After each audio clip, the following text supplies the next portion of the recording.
Life matters because you did live it, he'd once said of any who perish. That I also believe. Chapter 2.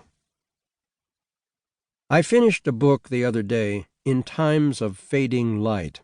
It's by Eugen Ruge, whom I'd never heard of before, but it's a post-Cold War saga set in the former East Germany after its collapse.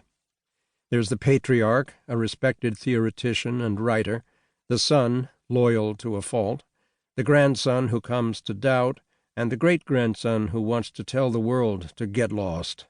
I think Tolstoy may have been wrong when he wrote that all happy families are alike, but every unhappy family is unhappy in its own way. Ruge knows better.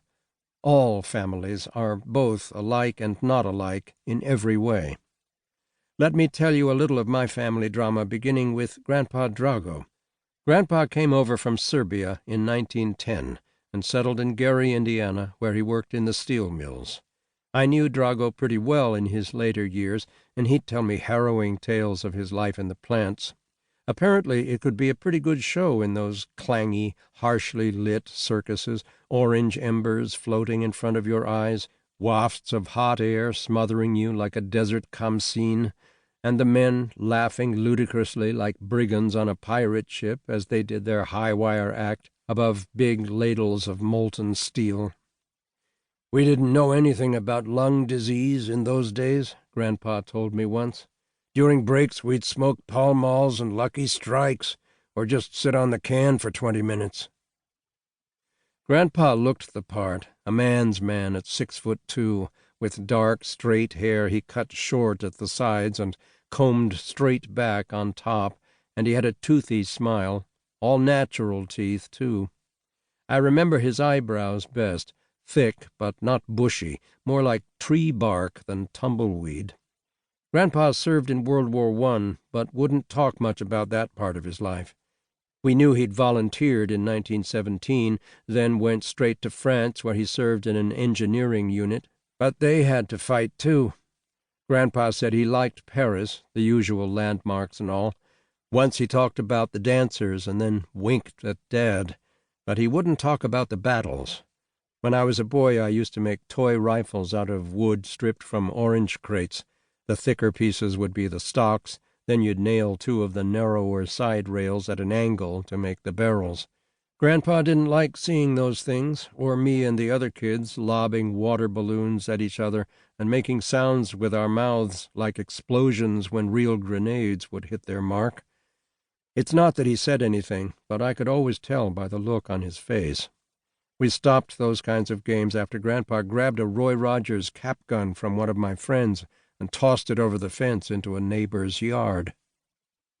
Grandpa had married an Irish girl from the south side of Chicago, a former governess for an executive on the Illinois Central Railroad. She was real Irish, from some county in Ireland, but I forget which. Unlike in the movies, I don't think immigrants looked back all that fondly to the home country. Neve took care of 3 children, and everyone lived in a large manorial home on South Drexel Street with a carriage house in back, before homes like that were subdivided into apartments.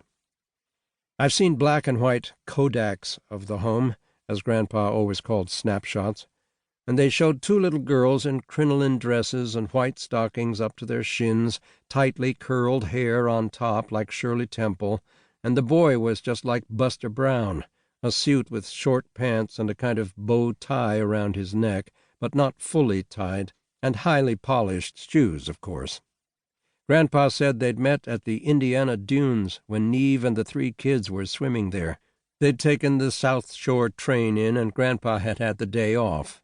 I've seen a Kodak of Grandma from that era in her bathing suit, probably navy blue with white trim all around, including a square collar down her back, just like a real Navy uniform, and the shorts came down to her knees, a look that was dated even by the time the photo was taken.